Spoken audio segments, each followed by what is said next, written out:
Hello, everyone, and welcome to the Inside Gamescast. We got a brand new topic for you. Yes, it's ethics in games journalism, something that's never been brought up before, as far as I can remember. We had a little bit of a dust up recently, which I actually welcome and celebrate these conversations because I think it's a really fascinating topic and opens a door into a lot of very quirky human behavior, both on the media side of things and the audience side of things. So there's a lot to talk about there. But yeah, we went to a Star Wars event. Ubisoft treated us very well. We said that, we disclosed it, we were honest about it, which, you know, we'll figure out how much that matters in a minute. But it certainly didn't give a good whiff. I think anytime anyone hears about media singing praises of a product and then they find out they got free stuff for it, something feels a little off about that. So I get the emotional reaction, but you know, it is a pretty complicated situation, pretty complicated scenario. So Bruce, why don't you take us through the details of all the kickbacks and freebies we received? Oh my gosh, absolutely. Because I saw a lot of actually misinformation in our comments and other places about what the Ubisoft influencers got. So I wanted to very really quickly explain the situation and explain what actually happened. And then we could talk about the morality and ethics of the scenario. Also, I have a humidifier going. There's going to be 1,000 comments about how my floor's on fire. It's not. This floor's getting high. It's just a humidifier. Okay, so we published a video on Inside Games, and I published a bunch of gameplay on my channel of Star Wars Outlaws. We got to play Star Wars Outlaws early. We got to play, 6 hours of it, I want to say, at an event that Ubisoft threw. And it was this really big, giant, cool Star Wars Cantina bar that they put on, and like they had a bunch of different like little carnival games that were Star Wars related, all for Star Wars Outlaws. And they invited us to this, and they were like, they put us up at a hotel, and they're like, we want you to come and play the game for 6 hours and capture it and take it back to your audience and tell them what you think. And then the next day, we're going to take you to Disneyland. And we went to Disneyland the next day. And it was a lot of fun because number one, never get to hang out with my friend Lawrence as much as I did. That was my favorite part of the entire thing, was I got to hang out with Lawrence because I have a baby at home. So it was nice to go away and to go do something for a second. That wasn't the baby. Number two, I love Star Wars. I've loved Star Wars for years. I am so biased. I've been talking about this for so long. I'm so biased towards Star Wars, even stupid Star Wars shit like The Acolyte. Like I would watch that show and be like, it's fun. It wasn't good, but it was fun. So I was very biased towards Star Wars. And also, another thing I should say is back in June, they invited us to play Star Wars Outlaws. Ubisoft did. It was like an hour and a half of it, Lawrence? Maybe 2 hours? Something like that. Pretty brief demos. And that was just at a tiny little bar at Summer Game Fest. And it was still like a Star Wars themed bar, but it was really small. And we sat down and played kind of a guided thing. We talked about that. We published it on Inside Games as well. So I think that's why they invited us back to play more of the game at a larger event, which is the event I'm talking about. So here's what actually happened. They sent a little style guide / conditional PDF that's like, please don't show these parts of the gameplay. They say, cut out when you go out of bounds. Cut out any glitches because it's like an alpha. Cut out the map. We don't want to show the map yet. That sort of thing. They did not ever say anything about our opinions. And this is very important because I don't ever see any conditions in any PDF that says you cannot express negative opinions.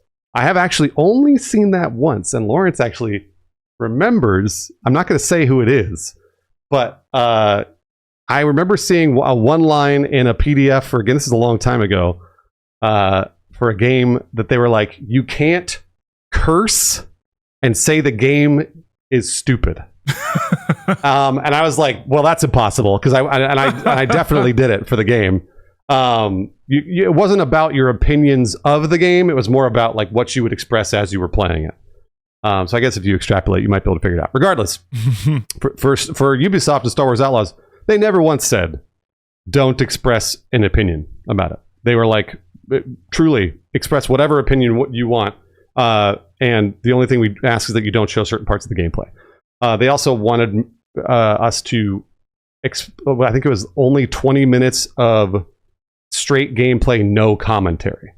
So if you show gameplay with no commentary, you can only show 20 minutes of it at a time.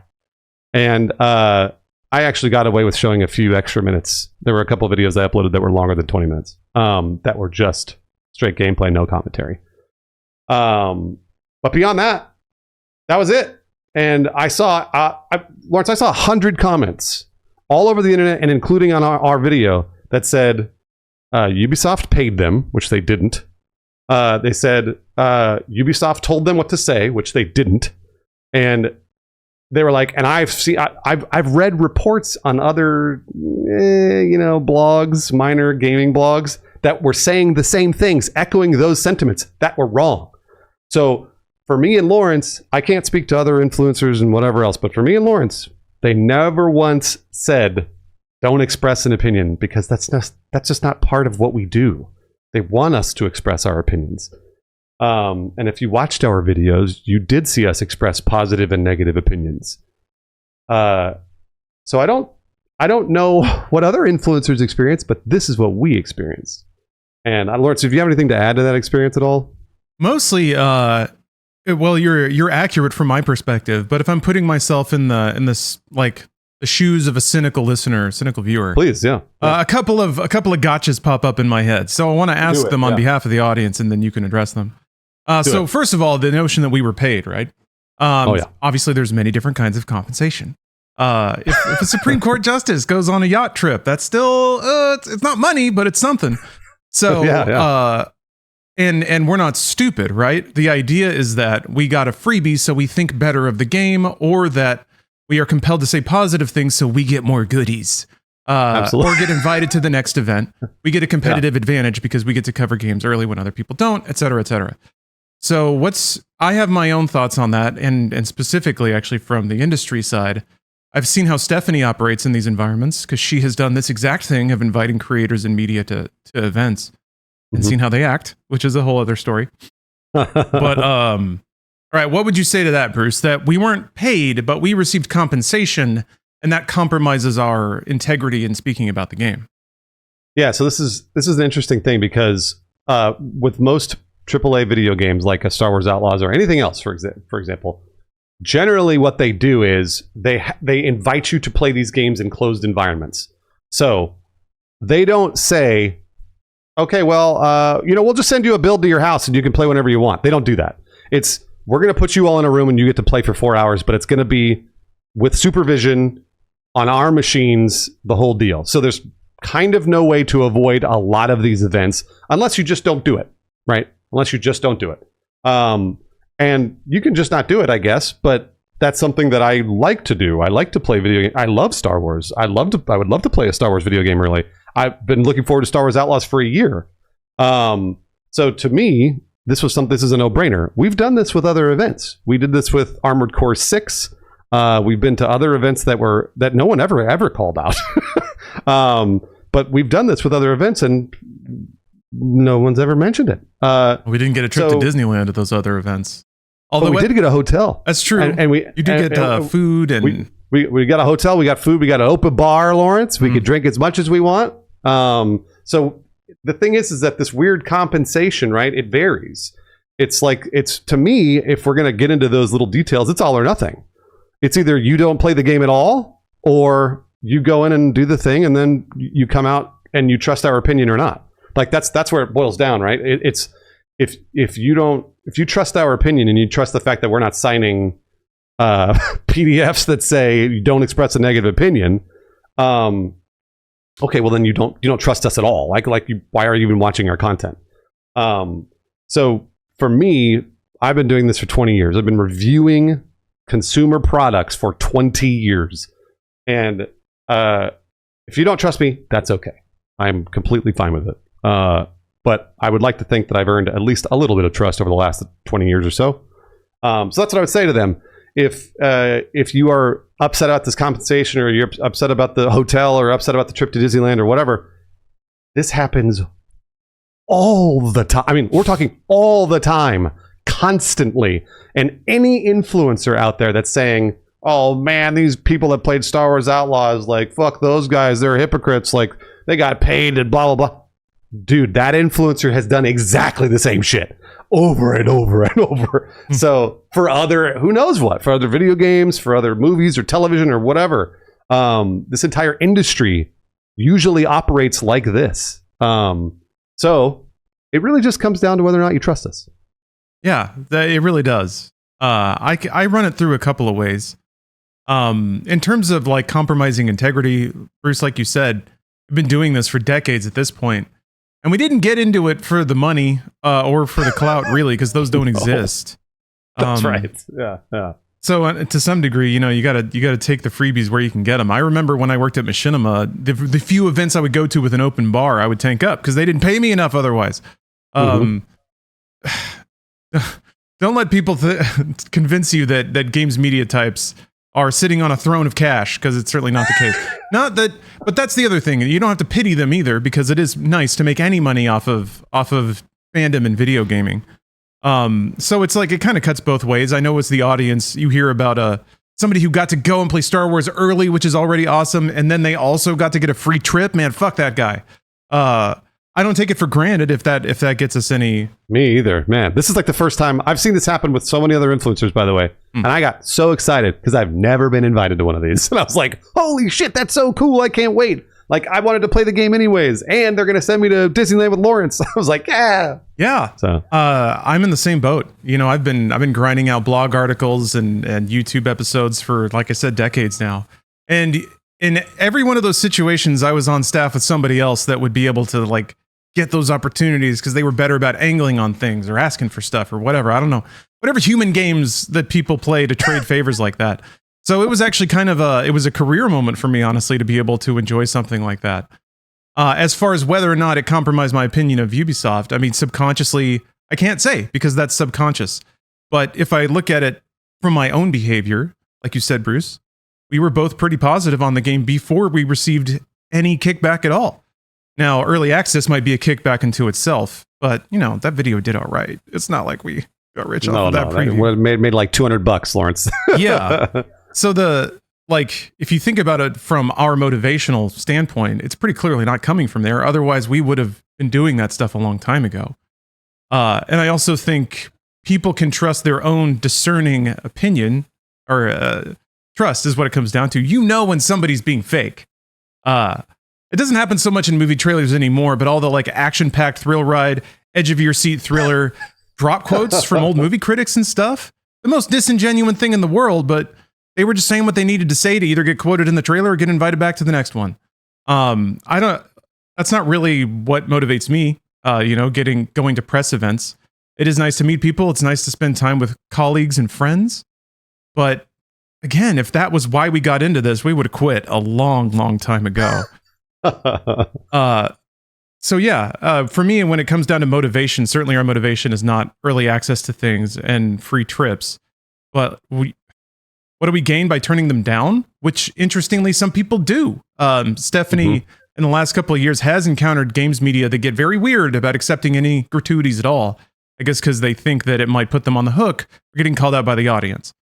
So it's interesting, but that kind of is what drives me to what I think is at the core of this issue, is that the audience really drives it all. All the accountability, all of the revenue, all the eyeballs, it's all the throws of the audience. And I think that's the same case here. Even though this is a practice that has happened for a long time, the right combination of factors make this a particularly juicy story to hate on, or to pile onto. It's Star Wars, which drives people insane. It's snooty media types getting preferential treatment. It's media types maybe left out in the cold and being a little bitter about it, that love stoking up a story in the wake of actually getting to go and cover the game. It's all in the mix, though. It's all in the wash. Nobody's really owed anything out here. I just saw there's actually it's kind of a similar topic, and when it comes to private companies showing preferential treatment, but I guess Valve is being kind of cagey about access to their game, and a journalist got bonked out for trying to play it. Yeah, trying to play Deadlock. Yeah. So it's like Valve doesn't owe anyone access.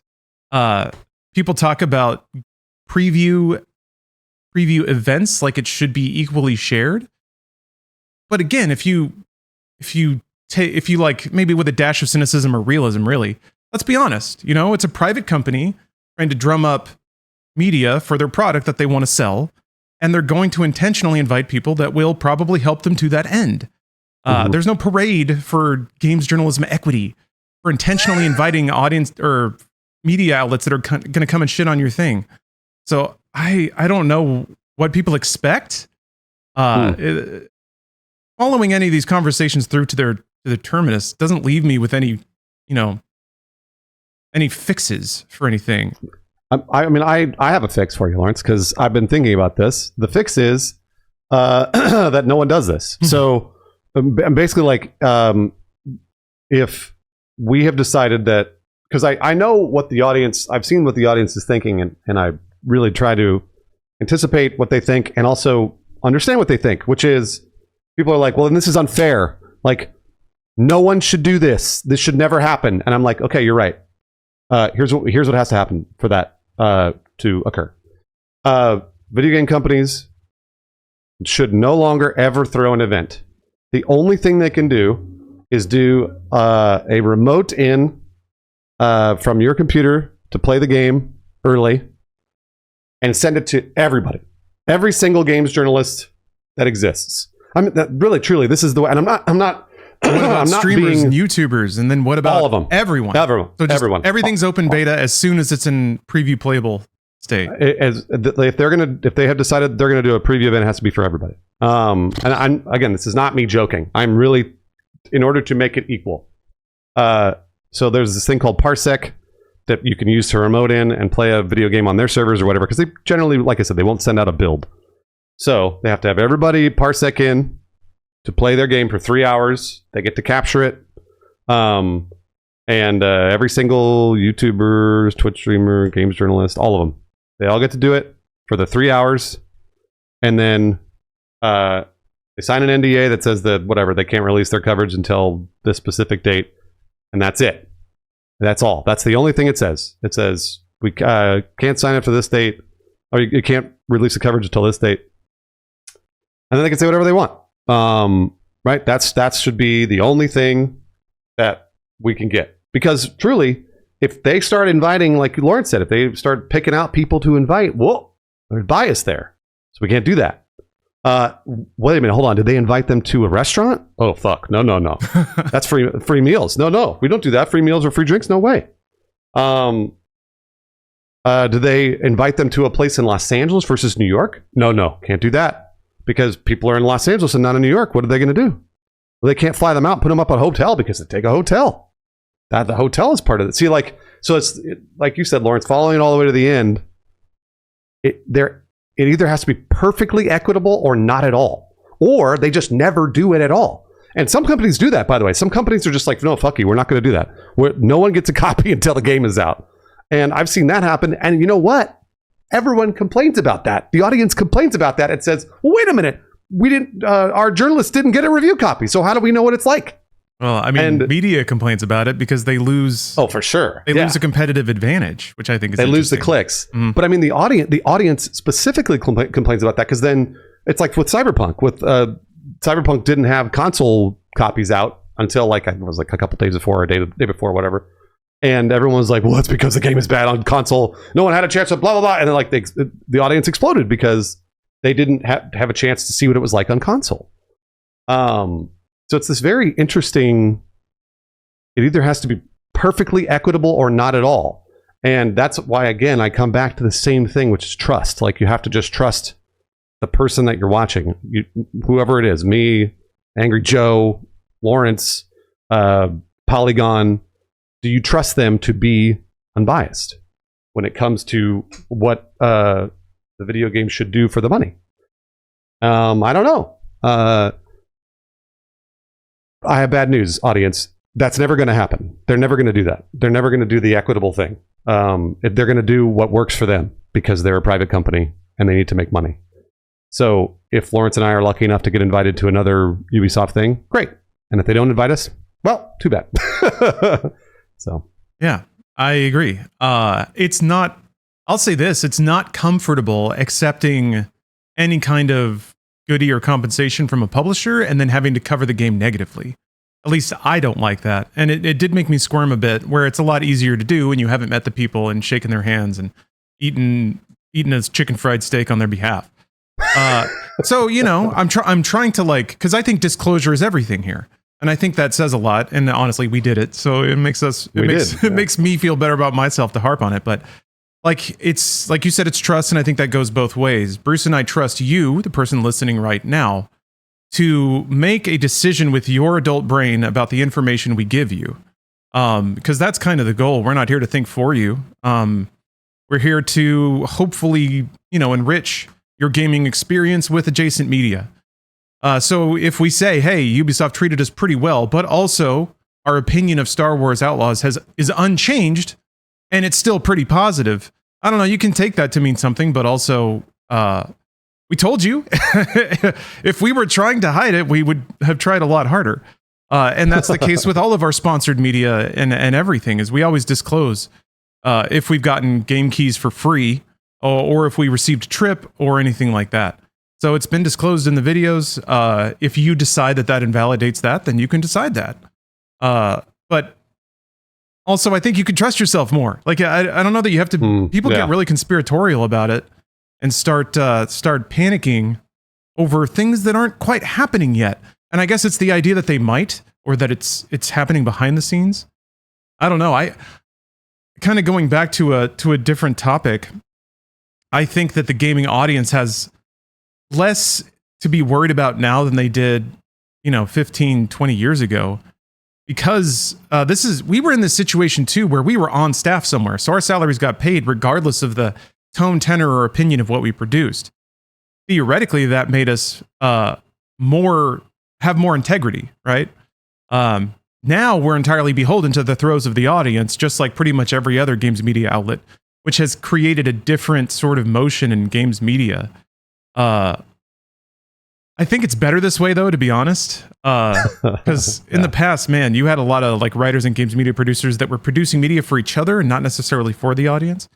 Now it's got to be honest, maybe to a fault.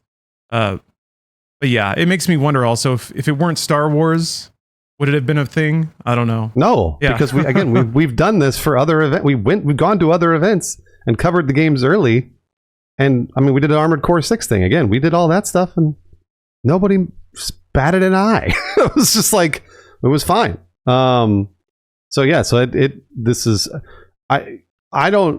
Lawrence wants to, I like that Lawrence says, this is probably just bad faith commenters coming in here and being mad about Star Wars. And I actually agree with Lawrence. But let me just pull back and say, you know what? No, it's not. It's a bunch of people that are really mad about how some game journalists got to go to Disneyland. So let's solve that problem. And that's that. And I just tried to solve it for you. That's what I was trying to do.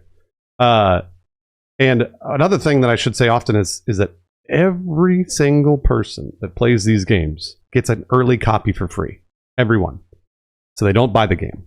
And that's very, very important. And actually, I do see this, and I've been seeing this for years.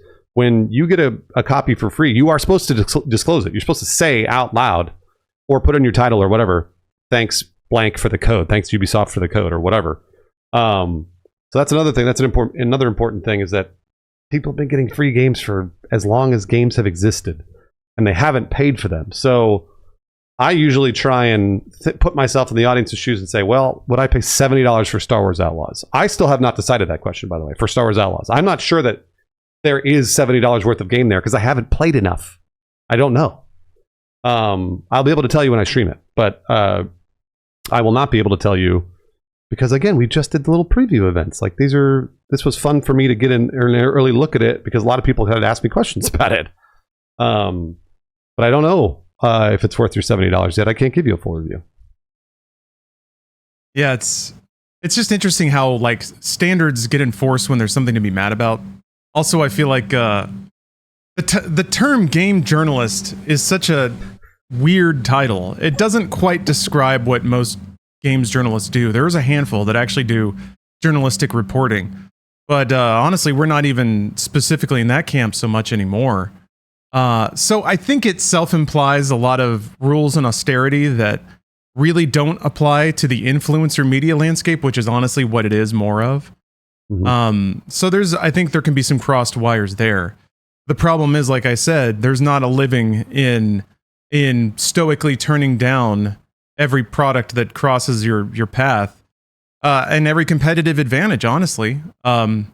If you really did turn down any unfair advantage, you would wait until a game releases, you would buy the normal version, you'd play it, and you'd put your review or whatever out a week late after everyone else has gotten their early access, which is another form of compensation, really. It's weird to me that that's not talked about, and honestly, it's getting weirder now more than ever, now that games are having early access periods you can buy into. And I've talked about this before, but with the way competitive advantage works, if a YouTuber or influencer gets early access for free, and you're a burgeoning streamer and you have to stream the hot new thing, you got to pay $130 to stream Star Wars Outlaws next to everybody else that's going to be doing it. That's not fair either, but it's another thing that I guess people just haven't latched onto yet. So I worry that I just gave people some ideas, but it's going to get rough out there. And yeah, the people, like the rich get richer. That's the way of the world, and that's how it's always been. Not saying it's great, but you also can't compel private companies into all the cost and overhead to make things truly fair. Bruce, your scenario about opening up a Parsec-enabled worldwide streaming event, the cost of something like that is so baffling. And also just kind of going back to the other thing about people that do things in bad faith. If it's any kind of game, if Star Wars opened up for 2 hours, you would have people attack it, cyber scour it for any evidence they could use to build a case that it's going to be a shit game. So you're really just empowering people that are working against you in the market by opening your gates too wide. And why would you do that?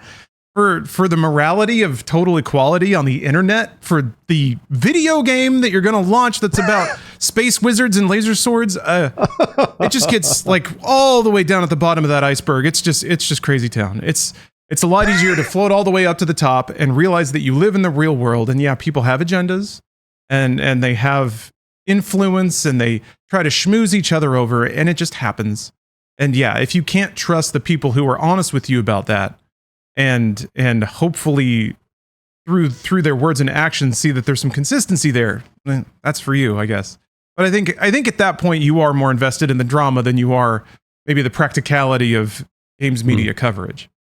Oh man, that's a really good point. We haven't even gotten into the rage bait portion of, like, Lawrence sort of scratched the surface a little bit when he was talking about this, but how influencers now are catering their coverage to the audience in order to get more clicks, and they're not even being honest with themselves when they're expressing their opinion. They're changing their opinions to get more viewers.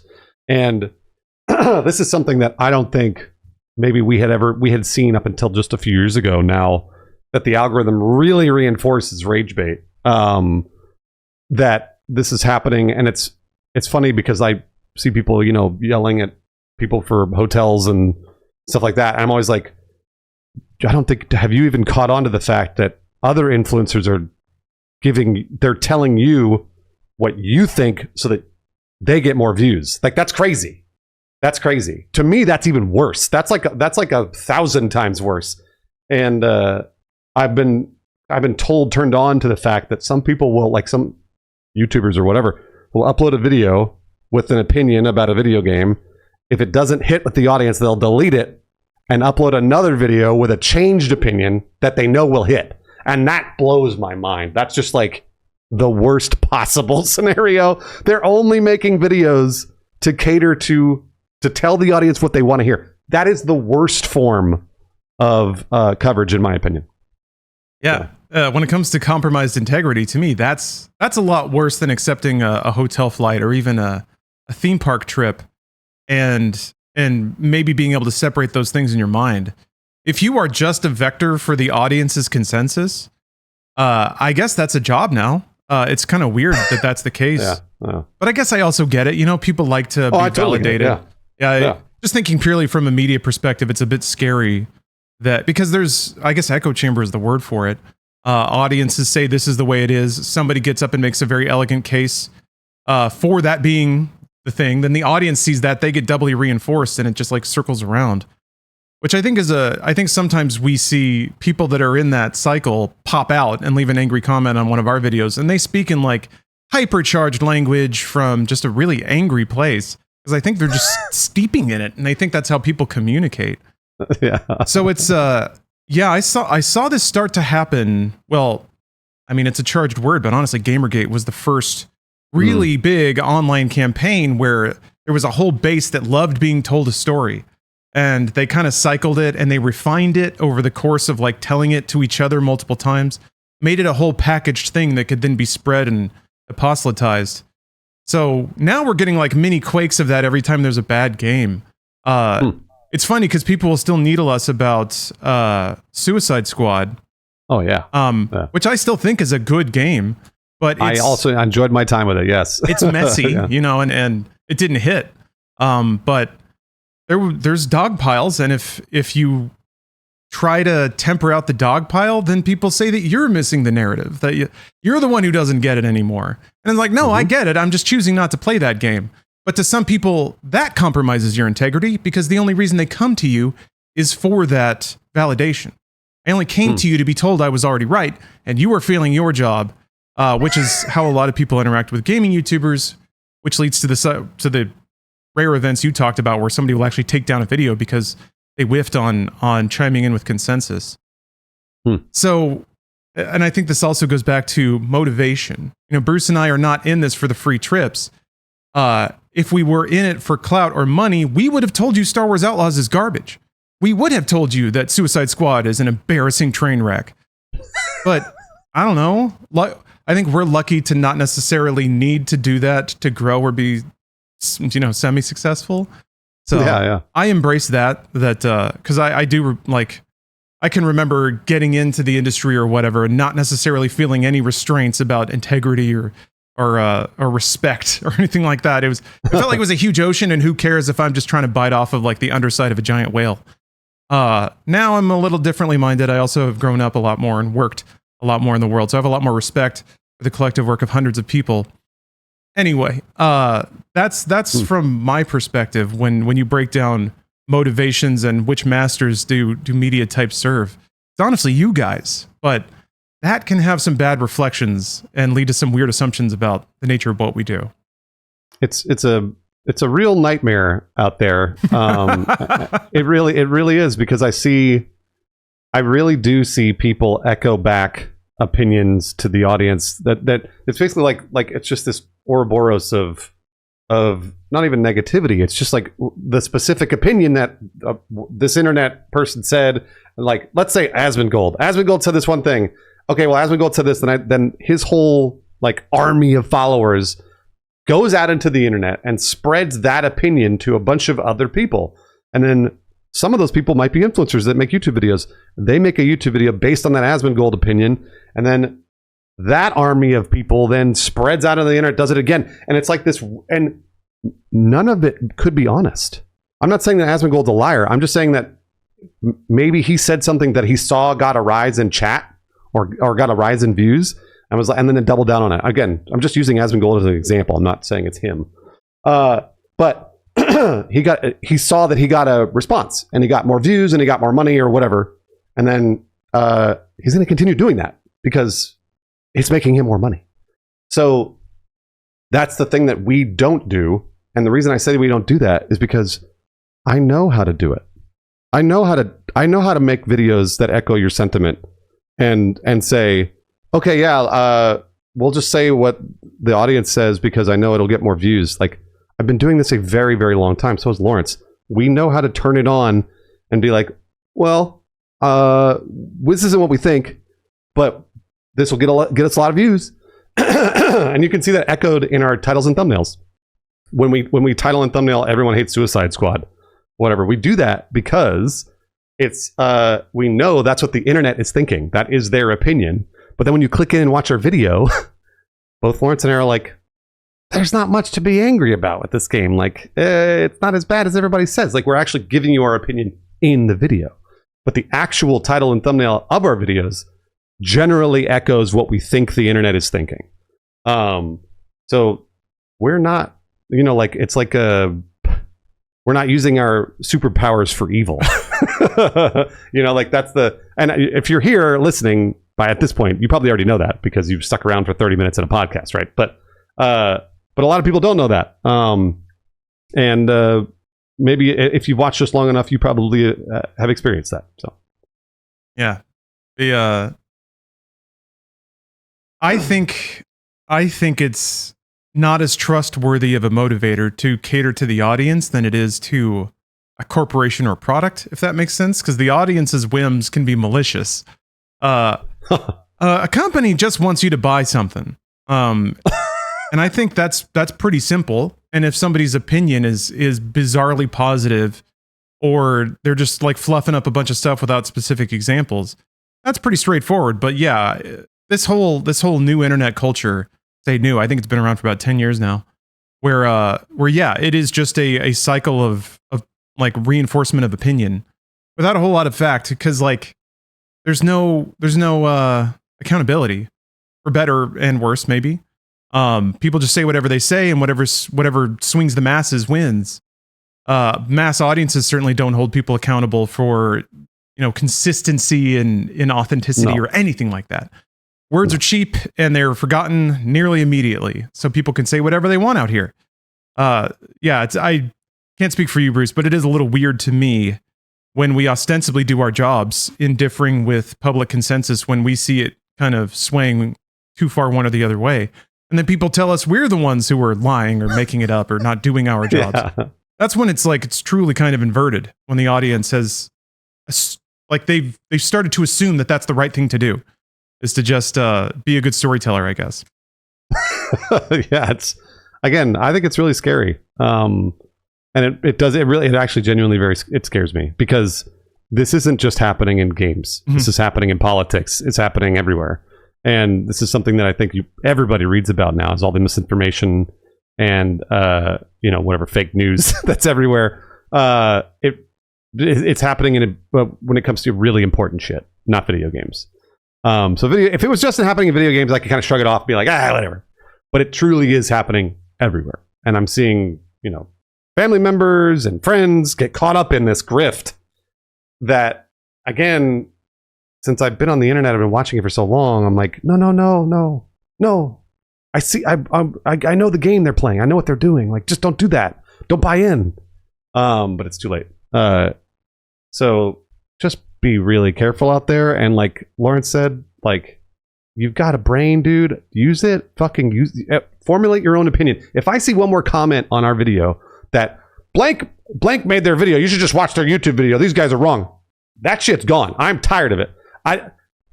Another YouTube video doesn't prove a thing. I'm so tired of that comment. I'm not going to go watch a 4-hour-long YouTube video that you love that reinforces your opinion. I'm not going to do that. Instead, formulate your own opinion. Play the video game.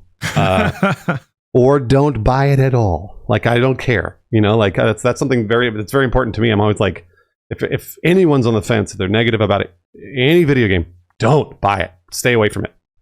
Buy it on discount at $5 at a summer sale a year from now. Don't buy the game. It's so important. Don't spend your money on it. That's my number one rule. My number 2 rule is, if you don't and everyone else does, them's the breaks. Sorry, pal. Like, the people spoke with their wallets, and the games industry is not directed by the 100,000 people that watch the angriest YouTube videos that are out there. So I think it's also important sometimes to step back and recognize the scale of certain things. We can have our dust-ups about particular issues inside of games media, but sometimes it just doesn't matter. Companies don't care. It's a truly negligible amount of sales that are all caught up on one particular issue. That's what I try to do too, is in the scope of what we cover and the relative weight that we give topics when we discuss, I try to square that with actual sales in terms of how the market speaks with what they want and what they're curious about. Again, that may be a tonal thing that people don't necessarily agree with. It doesn't feel good to feel like one of a billion customers that a company couldn't care less about. But it's true. Yeah, it's true. It's true. Absolutely. Hey, so Lawrence, speaking of previews, you got to see Doom, right? And also, speaking of getting a little freebie. Well, okay, audience, you decide if this compromises my opinion, right?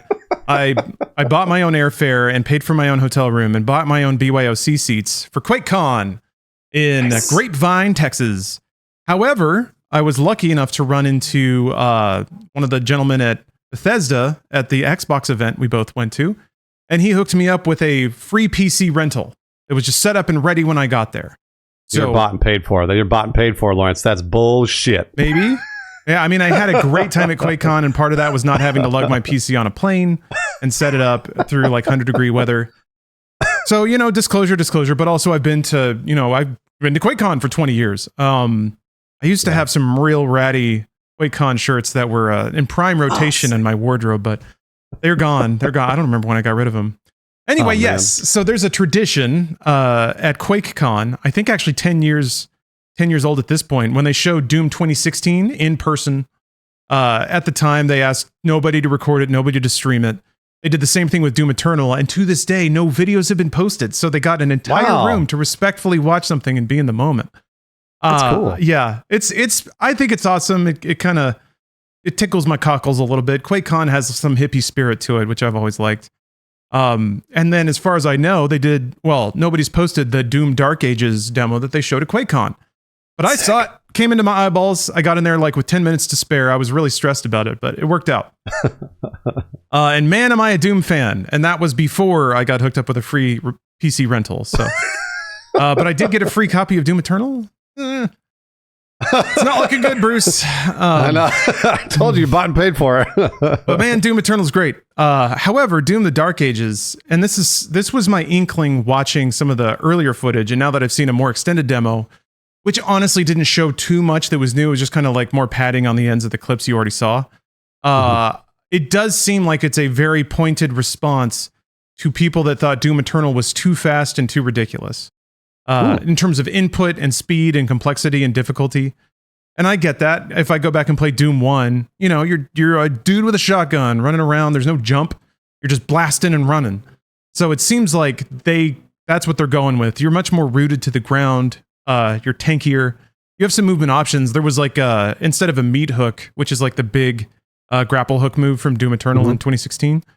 Wait, I thought just Eternal. Anyway, there was a thing where I don't think you can double jump or even air strafe anymore, but you have the chain shield, which is like a chainsaw shield. That looks so cool. There was a move where he like threw it and it lodged into a wall, and then he used his like Captain America mag glove to yank himself to the shield. So that's a pretty cool way to do like a grapple or a double jump. There was also a move where he threw it into like a big mancubus and it just sort of stuck in him grinding, and it sort of stun locked him for a bit. So it seems like you'll be able to lock down big demons with that, kind of stun them and maybe deal with some other things. You can throw it and it can bounce off stuff and come back to you, so you can line up certain shots. It did like seem Captain like America. Yeah, exactly, right? Yeah. It did seem like it was just more fundamentally two-dimensional. Not as much up and down, not as much jumping and strafing. It was more like a wall of enemies shooting like waves and fireballs at you, and you have to kind of thread through them. Not necessarily like maybe Returnal or Nier, because those have kind of bullet hell sequences. It's possible Dark Ages will get that ridiculous, but the demo didn't really show anything like that. So it kind of reminded me more of that. And then it's very parry-based. Instead of just having to dodge every projectile, certain ones are like a different color.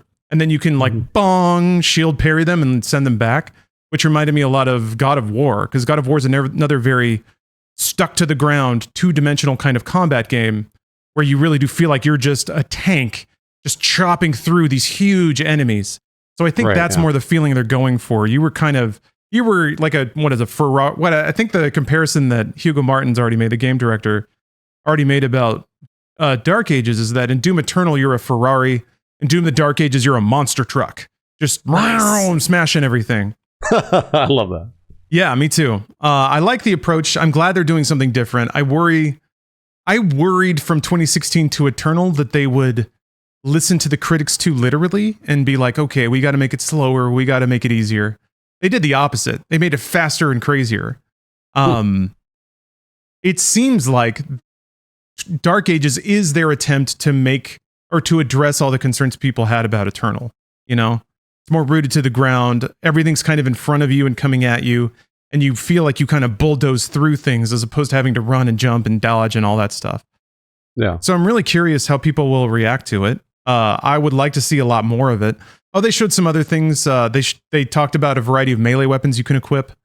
There's like a mace and a flail, which lead into they have like an uncanned glory kill system. It doesn't lock the camera and do like an animation anymore. Yeah. Enemies are downed and stunned, and you just like smash them into pieces. You can blow off a lot of demon chunks, even more than usual. It's almost like EDF level. There was like a demon where both of his arms got shot off, and he was just kind of standing there. Yeah, pretty cool stuff. That's kind of it. They showed the mech suit, but they already kind of showed that in a trailer. Finally, you can pilot one of them, and they just showed like a kaiju battle of a big Doom robot punching the hell out of a giant demon. Dude, I can't wait. This sounds way more my speed, because Doom and Doom Eternal were great and amazing video games, but just really fast and like pretty frustrating when it came to that speed. And this sounds more like my speed, where I'm like you said, you just bulldoze through things and like maybe time your parries and stuff like that. Oh, that sounds great. I can't wait. Yeah, I'm really excited too. I'm really excited to see what they're going to come up with. It's also less, not that Doom Eternal was particularly realistic, but this doesn't even take place in our timeline or even our reality. It's a fully dark fantasy place. So I'm curious what kind of wacky environments and stuff they'll come up with.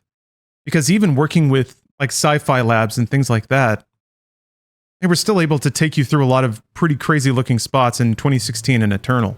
But now that we're in full like dark fantasy, eldritch terror, ancient magic land, I'm going to be pretty excited to see the roster of guns and weapons and enemies and environments we go through. Well, I want to see some crystal caves. I want to see some like some black holes and nebulas with dragons flying out of them. Yeah. The mind races. So I'm looking forward to it. That sounds awesome. When does that game come out, Lauren? I don't think they have a date on it yet. Oh, they don't? Okay. Let me check. Right. That'll be, it should be day one Game Pass. I would imagine there'll be an early access period. It just says 2025. Yeah. Okay. All right. Yeah, and they haven't talked about multiplayer at all, so I wonder what they're going to do with that, or if they're going to even have any. Yeah.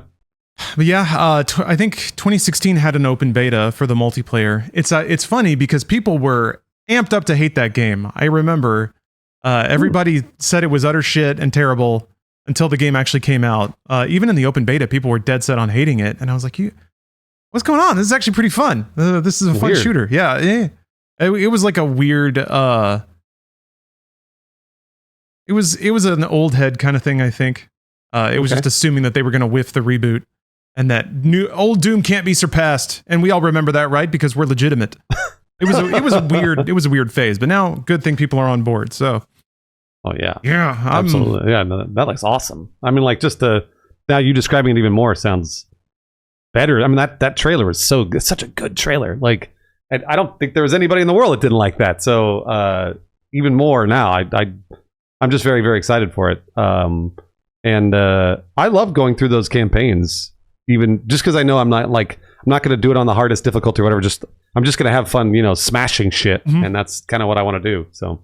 Yeah, I think that's what a lot of people want to do. So maybe they got a little too lost in the sauce. They definitely crafted a very technical, for me and my specific desires, very enjoyable shooter in Doom Eternal. But I totally get why it's just not a lot of people's cup of tea. I think Dark Ages, I can see the conscious thought in the design of the game, in addressing people's, I think, universal concerns or reasons they may be flaked out of it. So I think it will be a crowd pleaser. Yeah. As long as it's got the music and it's got cleaving demons in half, that's pretty good stuff. I'm happy they're making another Doom game. I was kind of thinking they were working on something new, but if they have one more in them, that's good. Or however many more, I'm on board. Yeah. Yeah. Awesome. Cool. Well, did you have a fun time at QuakeCon otherwise? I really did. Yeah. It's surreal in there. And I'm realizing that's what I really like about it.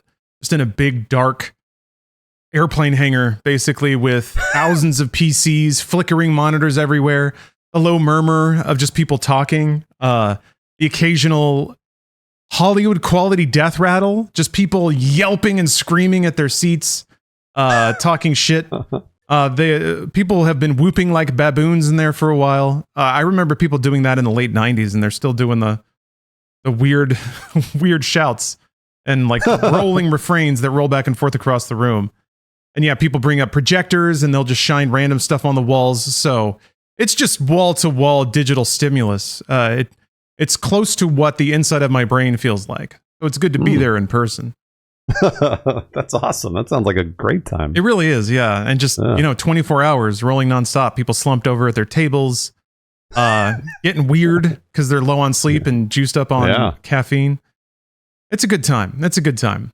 All right. Even spiritually, it had like it's kind of significant for me, and I won't ramble on this too long. But growing up, in rural Texas, dial-up times, that was not the fattest pipe to see the world through, which is pretty much the only way to see the world. Hear new music and watch video of exotic places, indie movies that have a lot to say that aren't in Blockbuster, what have you. So whenever I would go to QuakeCon, this is before they got acquired by Bethesda or anyone really, they would have this like DC++ hub of a bunch of just pirated music and shit. And you could just like yank it all down on this fat network.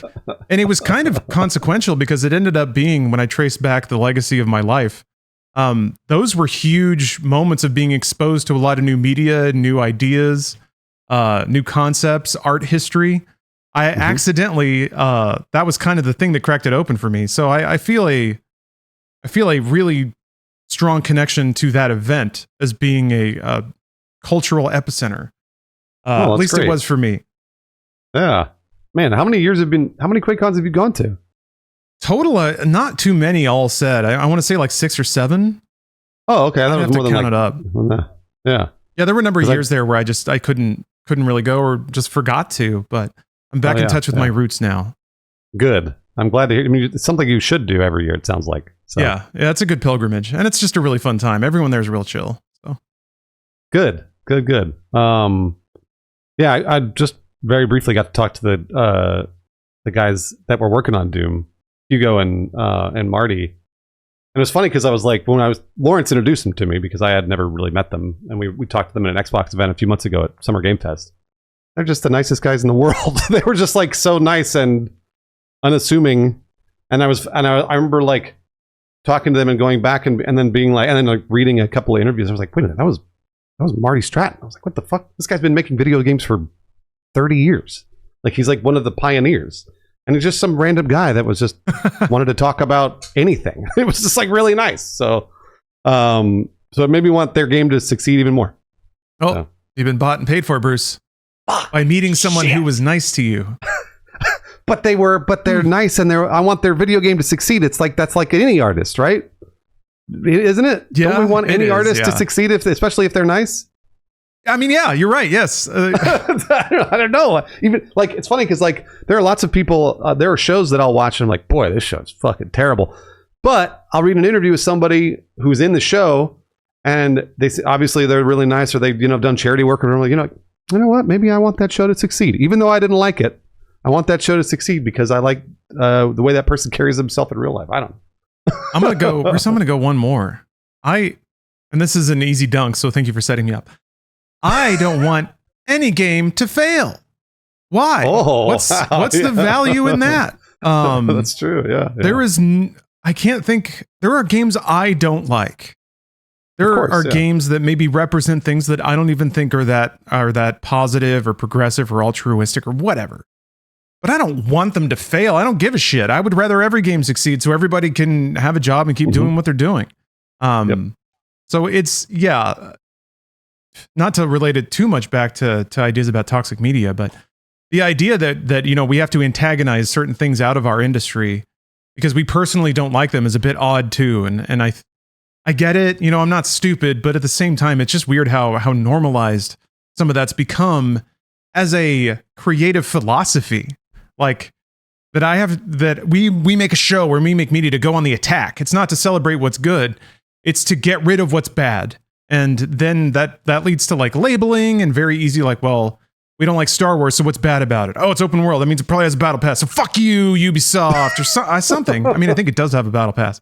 But you know what I mean? It's just like labels get tossed around really easily, and people wrap themselves in those labels as some kind of virtuous armor on the internet.